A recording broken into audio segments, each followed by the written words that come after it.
Já se perguntou o que acontece quando dois gigantes globais entram em um grande confronto comercial? Neste vídeo, mergulhamos na acirrada batalha comercial entre a China e a União Europeia. As coisas estão ficando intensas, pois a China decidiu investigar as práticas comerciais da UE em resposta às novas tarifas da UE sobre carros elétricos chineses. Esta investigação abrange muitos setores, desde energia eólica e painéis solares até equipamentos de segurança. Vamos explicar o que está acontecendo, por que é importante e o que isso pode significar para as empresas de ambos os lados. Hoje, vamos entender este complicado conflito comercial e explorar o que pode acontecer a seguir. Mas antes de entrar nos detalhes, clique no botão de gostei e inscreva-se.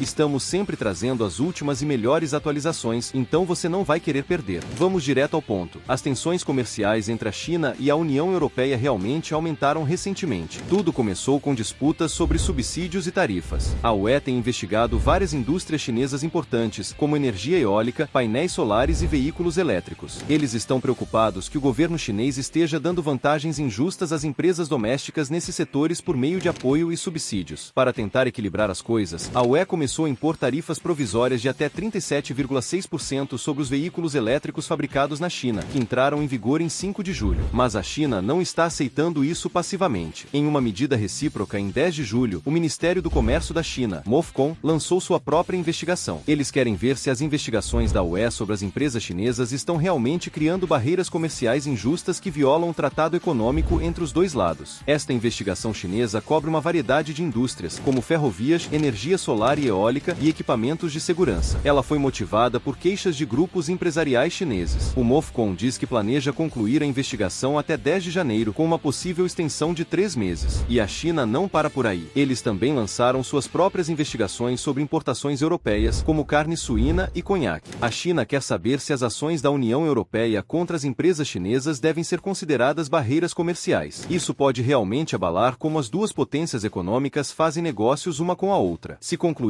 que as medidas da UE, como a imposição de tarifas de até 37,6% sobre turbinas eólicas, painéis solares e veículos elétricos chineses, estão violando seu acordo econômico, tem algumas opções. Eles poderiam tentar negociar diretamente com a UE para resolver a questão ou poderiam levar a disputa à Organização Mundial do Comércio para um processo de resolução multilateral. A China também avisou que pode tomar outras medidas apropriadas, o que poderia significar impor suas próprias tarifas retaliatórias ou outras restrições comerciais aos produtos europeus. Essas crescentes tensões comerciais têm o potencial de afetar seriamente a relação comercial entre a China e a UE. O vai e vem de novas tarifas e regulamentos de ambos os lados pode perturbar indústrias importantes e custar empregos em ambos os lados. Por exemplo, as tarifas provisórias da UE sobre os veículos elétricos chineses podem minar a competitividade dos fabricantes de automóveis chineses no mercado europeu, forçando-os a buscar outros destinos de exportação. E suas próprias investigações sobre as importações de carne suína e conhaque europeus podem prejudicar produtores e exportadores europeus. Além dos impactos econômicos diretos, essa disputa comercial também se alinha com a tendência mais ampla de desacoplamento econômico entre a China e o Ocidente. Isso poderia levar à fragmentação das cadeias globais de suprimento, à medida que as empresas são forçadas a reconfigurar suas operações. Em última análise, o resultado desta investigação e as subsequentes negociações entre os dois lados serão cruciais para determinar o futuro de sua relação econômica e os efeitos em cascata que isso pode ter na economia global. A União Europeia tem examinado de perto algumas situações específicas envolvendo empresas chinesas nos setores de energia renovável e transporte. Por exemplo, a UE iniciou uma investigação sobre fabricantes chineses de turbinas eólicas operando na Alemanha. Eles querem ver se essas empresas chinesas estão recebendo ajuda injusta de seu governo, o que lhes permite oferecer preços mais baixos do que as empresas europeias de energia eólica quando participam de licitações. A UE também analisou casos em que empresas chinesas licitaram outros projetos de infraestrutura na Europa, como uma grande usina solar na Romênia e um acordo ferroviário na Bulgária. Novamente, a preocupação é que as empresas chinesas possam ter uma vantagem injusta devido ao apoio do governo. Lembre-se de que a UE recentemente impôs tarifas temporárias de até 37,6% sobre veículos elétricos importados da China. Isso parece estar tendo um impacto, com as exportações chinesas de veículos elétricos para a Europa caindo 13,2% em junho, a terceira queda mensal consecutiva. Especialistas acreditam que essas tarifas da UE podem dificultar a competição dos fabricantes de automóveis chineses no mercado europeu, forçando-os a buscar outros lugares para vender seus carros. Isso pode criar problemas para a transição da China para veículos elétricos e levar a uma capacidade excessiva de carros a gasolina tradicionais. Esta disputa comercial entre a China e a UE é sobre muito mais do que apenas algumas indústrias, como veículos elétricos ou painéis solares. É realmente parte de uma mudança maior que está acontecendo na economia global. As tensões entre essas duas potências econômicas estão contribuindo para essa tendência de desacoplamento econômico, onde a China e o Ocidente estão começando a seguir caminhos separados quando se trata de comércio e investimento. Isso pode acabar fragmentando as cadeias globais de suprimento, à medida que as empresas têm que repensar como operam e de onde obtêm seus materiais e produtos. A perturbação dessas cadeias de suprimento pode ter efeitos em cascata sentidos por empresas e consumidores em todo o mundo, como preços mais altos e acesso limitado a certos produtos. Além disso, o resultado deste confronto entre China e UE pode estabelecer um precedente importante. Isso pode influenciar como países e blocos comerciais, como a UE, lidam com questões de subsídios e outras práticas comerciais no futuro, o que pode moldar o futuro da cooperação comercial internacional e do sistema baseado em regras globais. Se a China e a UE não conseguirem encontrar um compromisso, isso pode ainda mais tensionar seu relacionamento e levar a mais retaliações. Esse tipo de tensão crescente poderia realmente minar os esforços para manter a estabilidade e a previsibilidade na economia global, algo crucial para empresas e consumidores em todos os lugares. No final das contas, essa disputa é sobre muito mais do que apenas algumas indústrias específicas. A maneira como ela se desenrola pode ter grandes implicações para o futuro do comércio global e da cooperação econômica como um todo. Definitivamente, é uma situação que vale a pena acompanhar. Enquanto isso, especialistas têm compartilhado seus pensamentos sobre este último desenvolvimento. Gowry, um economista da Nixus, disse que essas investigações geralmente sinalizam o início de retaliações comerciais e poderíamos ver mais tarifas sobre produtos europeus. Mas Jin Xuan, do Standard Chartered, vê isso de forma um pouco diferente. Ele acha que é apenas uma parte normal das negociações comerciais, enquanto ambos os lados tentam garantir justiça. Ma Yuan, um professor de economia em Singapura, disse que a investigação da UE segue as regras da OMC, mas reconheceu que não está claro se a UE foi mais dura com algumas empresas chinesas do que com outras, razão pela qual a China quer investigar mais a fundo. Outro professor, J. Dajon, da Universidade de Pequim, acredita que a China está em uma posição mais fraca aqui, pois as chances de a UE recuar são praticamente nulas. Esta disputa comercial sobre veículos elétricos já está tendo impactos reais. As exportações chinesas de veículos elétricos para a Europa caíram 13,2% em junho, a terceira queda mensal consecutiva. Especialistas acreditam que as tarifas da UE podem dificultar a competição dos fabricantes de automóveis chineses no mercado europeu, forçando-os a buscar outros lugares para vender seus carros. Isso também pode levar a uma capacidade excessiva de carros a gasolina tradicionais na China. Então, em resumo, ambos os lados estão se firmando e tomando ações retaliatórias, com os especialistas divididos sobre se isso aumentará significativamente as tensões ou se é apenas parte do vai-e-vem normal das negociações comerciais. Mas os impactos em indústrias como veículos elétricos já estão sendo sentidos. Como você acha que a disputa comercial entre a China e a UE se desenrolará a longo prazo? Deixe-nos saber o que você pensa nos comentários. E isso é tudo por hoje. Fique ligado para mais e nos vemos no próximo.